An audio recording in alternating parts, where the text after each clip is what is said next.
The three-row family SUV segment is super competitive. You have the Kia Telluride and the Hyundai Palisade, which are like two brothers taking over the whole segment. Then you also have the Honda Pilot, the Mazda CX-9, the Toyota Highlander, the Nissan Pathfinder, and many more. And you also have this, the Volkswagen Atlas. The Volkswagen Atlas is one of the brand's best-selling models, but how does it compare to the rest of the segment? Let's find out. Today I'll give you a tour of the 2021 Volkswagen Atlas, and then I'll give you my opinion on what I think about it. But before I do, make sure you hit subscribe, hit like, leave a comment, and let's do this. Now, usually I'll kick off my reviews by talking about all the cool and interesting things that you should know about a specific vehicle. But since this is a family SUV, there's not many cool things to talk about. So let's just get into talking about the interior space and utility. So let's kick things off with a tour of the second and third row. And let's start with the second row. Once you get back here, you have 37.6 inches of rear legroom, and that's a lot. This thing is very, very spacious. And the cool thing here is that you can move the second row forward like that, or backward to give the third row passengers some extra room. All right, so let's climb inside. I'm about 6 foot tall. That's my seating position. I sit further back than a normal human being. As you can see, I still have plenty of legroom. My test model here is the SE model, so you do get your own climate control. You do get 2 USB ports and a 150 volt charger down there. If this was a SEL trim, and if you want to get a little bit more fancy, you can get heated rear seats, the buttons of which would be located right here, but you do get your own climate control, so that's pretty cool. By the way, really quick, second row passengers do get their own manual shade, and that latches in right there. All right, well, let's hop into the third row. And to hop into the third row, all you have to do is pull this latch here, and the seat lifts up and pushes forward, and then you have plenty of room to hop into the third row. And once you get back here, you have about 33 inches of rear leg room. I've moved one of the rear seats, or second row seats, all the way back so you can see what kind of leg room you have back here. And this one will latch into all the way forward position. Still enough room for somebody to put their legs there. And as you can see, that's plenty of room, so that's pretty cool. So if you want more legroom in the third row, you can just nicely ask the second row people, hey, move up a little bit, I'm dying back here. Now let's check out the cargo capacity. To pop the trunk, all you have to do is hit the button right here under the Atlas logo, and behind the third row, you get about 21 cubic feet, so that's pretty generous. And to fold the third row here, you just pull these little ropes, push forward. I had my headrest up, so there you go. Pull the rope, push forward. You have about 55 cubic feet with the third row folded, and with the second row folded, you get 97 cubic feet. So you have plenty and plenty of space. So practicality and space for your family, check. Now let's hop into the first row and see what you get. And the first thing you'll probably notice is this awesome new Volkswagen steering wheel. This is a new steering wheel. Looks really nice, very, very nice to the touch. I like it quite a bit. Now, what's not nice to the touch are some of the lower areas in this cabin. You have hard plastic here, some fake plastic wood trim. This is soft touch up here and soft touch up here, some right here, and then mixed with some hard plastic, plastic. Now, I'm very generous when it comes to hard plastic, but this one here, Volkswagen used to be known for having great quality interiors, but this one here, kind of disappointed about how much plastic is visible to the eye, and especially the areas which you can touch. Let's get into tech, starting with the gauge cluster. Now, my test model is the SE model, so you only have the analog gauge cluster here. If you want the Volkswagen virtual cockpit display or gauge cluster, you will have to upgrade to the SEL model, but in the regular SE model, all you have is this. You can circle through some nice variety of information over here, but that's about it. It's not that fancy. Now let's move over to the infotainment right here.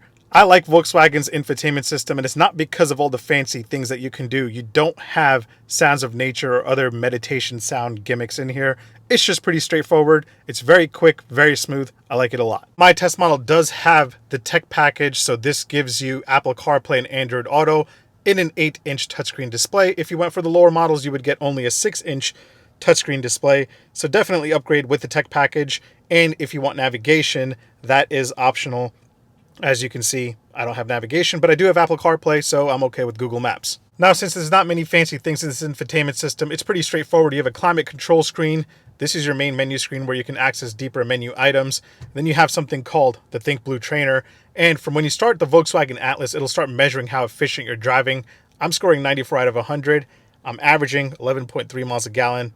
So I don't know if that's great, but you know, But overall, pretty smooth, pretty easy to use. Very, very low learning curve. You don't have to spend a lot of time digging around here to find information that you're looking for. Again, not much fancy stuff going on here, but my SE 4Motion model with the tech package does come with heated seats. If you want cooled seats, you will have to go for the SEL model, but you do get heated seats in the SE with the tech package. Overall, huge plus for practicality, space, and utility. Big disappointment when it comes to the quality and feel. I don't know what happened to Volkswagen, but they used to be one of my favorite brands when it came to quality and a solid feel to the interior. And that's really tough since the rest of the segment, like the Kia Telluride and the Hyundai Palisade, are killing it when it comes to interior quality.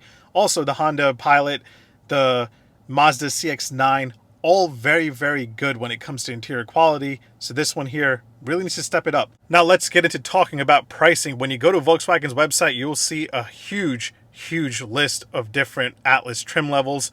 The Atlas S, the base model, starts at $31,545. My test model here is the Atlas SE with the tech package and 4Motion, and that starts at $38,795. If you want to go for the SEL trim or higher, you're looking at above $42,295. Now let's talk about power and performance. Power for my test model here comes from a 2-liter 4-cylinder turbo engine making 235 horsepower and 258 pound-feet of torque. That's made it to an 8-speed automatic transmission. 0 to 60 takes forever, so I didn't even bother measuring it. But this is the first time the 2-liter 4-cylinder turbo model is available with 4Motion all-wheel drive. Let's talk about drive modes really quick. And to change your drive modes, you just use this dial right down here. That's pretty easy and straightforward. Now let's see what you have. So when you're in normal road mode, you have the choice of Eco, Normal, Sport, and Custom. But you can also move into other drive modes, including Snow, Off-road, Custom, and that's really it. Now let's talk about the exterior design, because I honestly think that the Volkswagen Atlas is definitely one of the better looking family SUVs out there. The 2021 Volkswagen Atlas looks pretty outstanding. It's definitely more attractive with a 3-bar grille that graces the front end, and you have revised headlights that now feature standard LED elements. I absolutely love the front end of this car. It has a very bold and aggressive stance. I also love the side profile of the Atlas. This honestly is one of the best looking family SUVs out there, and it looks like a real tough SUV. I also love the rear end. It looks really, really nice, very bold, very aggressive, and I love the taillights design. That is a very, very cool taillight design, one of the best in the industry. That being said, the Volkswagen Atlas is definitely one of my top 3 family SUVs when it comes to exterior design, along with the Kia Telluride and the Mazda CX-9. In terms of design, those 3 are the best in my opinion. Now, before I give you my opinion on how it is to drive the Volkswagen Atlas 2.0T with 4Motion, let me point out a few random things that I love to show all of you. You have 2 cup holders in the front. You also have 2 cup holders in the second row, Dunkin' Donuts always, and you have 2 on either side in the third row, 2 there and 2 there, and then some random storage there, but you could probably put a drink in there as well. Let's hear the door open and close sound on the 2021 Volkswagen Atlas from the outside and from the inside. Pretty solid, but not as solid as I thought it would have been. Now, if you go for the Volkswagen Atlas SE, you will get these kind of keys. But if you go for the higher trim levels, the keys actually look pretty nice. They have some aluminum trim. Last but not least, let's hear how the horn sounds on the 2021 Volkswagen Atlas from this awesome new steering wheel. What is that? It doesn't feel very Atlas and very tough as this thing looks. Now that I've given you a tour of the 2021 Volkswagen Atlas, let me give you my opinion on what I think about it. Let's get to it. Now, as a daily driver, the Volkswagen Atlas isn't particularly exciting to drive. It's just kind of there. It's very smooth, that's for sure. The steering wheel is very loose, so it's very easy to drive. Now, this is the 4-cylinder turbo model, but you can get the Atlas in a V6, and that can get really expensive. This car can actually go up above $50,000. I can't imagine paying $50,000 for a Volkswagen Atlas. So the 4-cylinder turbo does provide you enough power for your daily needs, and the segment that's buying this doesn't really care about 0 to 60 times in performance, so the 4-cylinder turbo, in my opinion, should be good enough. And for 2021, the 4-cylinder turbo now comes with all-wheel drive, Volkswagen's 4Motion all-wheel drive. Pop this thing into sport mode, and the steering wheel does get a little tighter.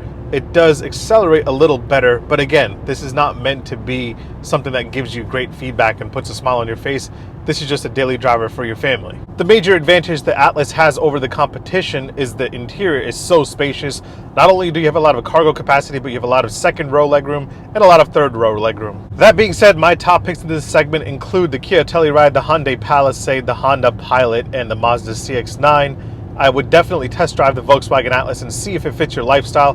But as always, test drive the whole segment. Don't just go off of one video review or my review or anybody else's review. Don't just listen to us.